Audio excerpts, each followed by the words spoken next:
What has David Ornstein said about Arsenal? Arsenal have done a huge amount of business inward, and it's pretty unprecedented and remarkable. A nod to the ownership who have continued to back the club in the market and spending significant amounts of money. Where do you lot feel with that first paragraph? Do you think that holds true? Is it a case of fair play? While I believe, you know what, when we're very critical of the owners and Mikel Arteta and previously Edu, and at some point some would overburden in terms of recruitment and, you know, saying one thing and doing another. To be fair, if we're going to have that energy and get onto them, we have to give them their credit because they have done things. Although this summer, although there are some of you that might say, okay, cool, pat you on the back, but we shouldn't praise you for doing your job, and it's long overdue. You know, we've been in the Emirates for, well, God knows, what was it, 07 or 06, whenever we moved over there. It's been a while. And this is the first summer transfer window where we're like, oh, like, we're actually like, fair play. Many people have said, why don't you make this signing, spend some more money? It's just one signing away. Why didn't you sign a striker in January? Bit disingenuous, David Ornstein, because we either needed a striker or an attacker. And I do think the ownership and everybody involved, while cool, you know, you waited till the summer and, you know, last season's last season. At the end of the day, you have to seize the present moment. And who knows, had we have got an addition that might have given us a boost, who knows what we could have done primarily in the Champions League? I don't know, people. Maybe they've reflected on that. They're businessmen. They knew, they're not stupid. They're football people to a degree, and they're businessmen. They're not stupid. They knew the risk of not signing someone in January, and they didn't do it. So I don't think it's one where they naively sat back and said, oh, whatever.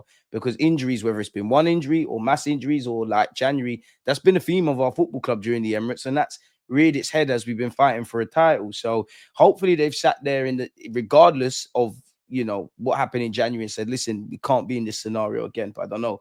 Maybe they reflected on that. 3 second place finishes and no major silverware since 2020. And although there's no internal pressure on Mikel Arteta, they fully back him. They want to get over the line. We all want to get over the line. If we don't, there has to be questions.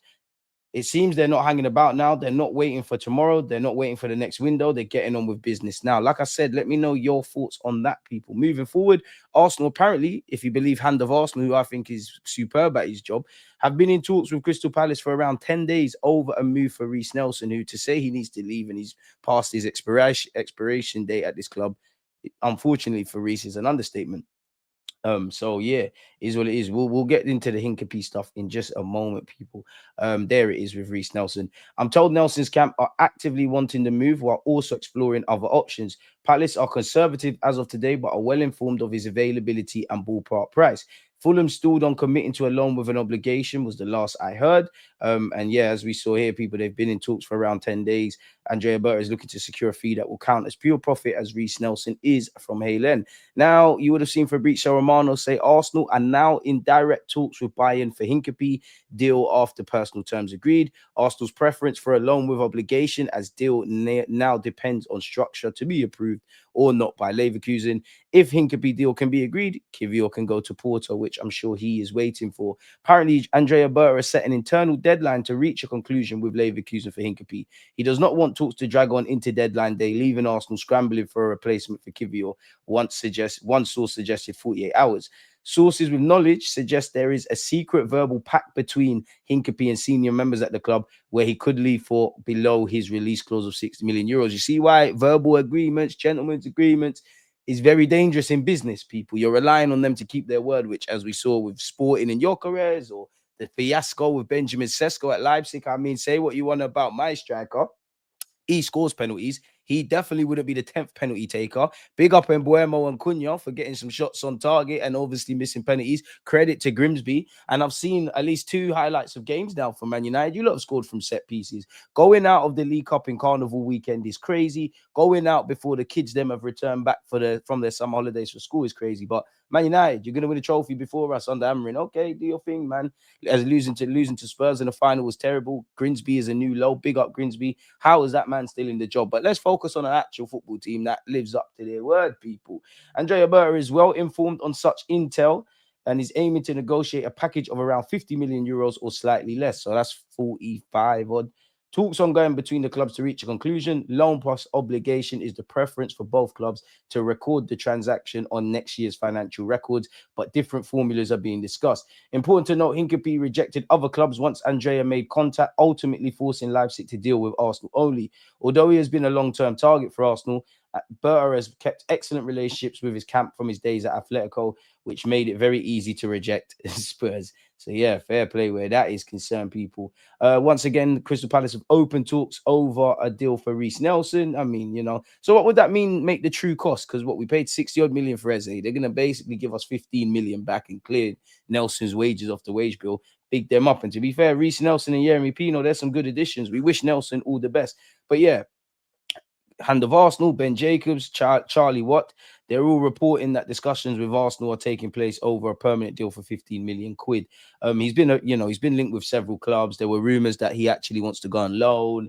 Then he wants to stay in London. Nobody knows. You would have for forgiving yourself for expecting him to go to Fulham. That doesn't appear that that's happening. They're getting Kevin from Shakhtar Donetsk and Samuel Chukwueze from AC Milan, who play in positions that Nelson occupies.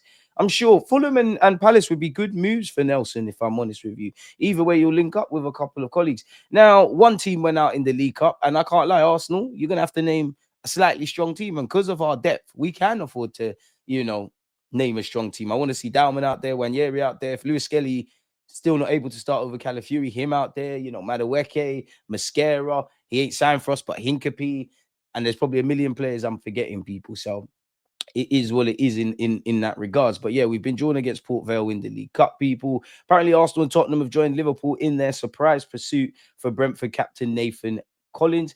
Be a bit harsh. We took one captain, we're going to take another. It's a bit harsh in that. I don't really buy that. Good player, there's a lot of intangibles from how Brentford played under Thomas Frank to Arsenal, but it feels like if it's another defender, it's a left back or a left-sided centre half or one that can play on that side versus Nathan Collins. So yeah, we've been linked with him before, but I can't say I believe it. Big up African Gooner. He's correlated something that's been put out by a journalist. A move for Gabriel Jesus to Palmeiras is currently far-fetched as the player himself prefers to continue in Europe. His Arsenal return is being managed with patience and care as he's only expected for a full return to the pitch in October. He's back running and doing certain things again, as you saw.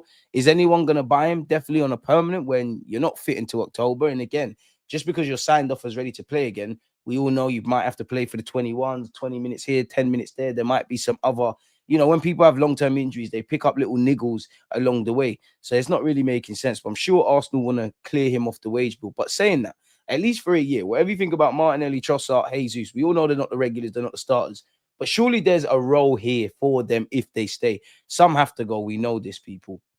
Manchester City, Arsenal, Liverpool have interest in signing Rodrigo, but Real Madrid are yet to receive a single bid. So maybe they haven't received enough encouragement. You would, again, people, join me at the time of making this video. It's early in the morning, but 4:45 p.m. UK time, I'll be doing a watch along for the Champions League draw, people, because it is today at 5 p.m. So we'll start 15 minutes earlier. The match day dates, people, as you lot can see in front of me. And who do you lot want? I think it's written in the stars we get PSG. I just think we're going to play PSG and Real Madrid because we did it last season, heavy on the Real Madrid. So we'll have to see how these things develop, people, if I'm honest with you. But let me know your thoughts. Smash the like button. If you're watching this on the replay, press the hype button on YouTube, man. Let's go from 70,000 to 100K. The road starts now.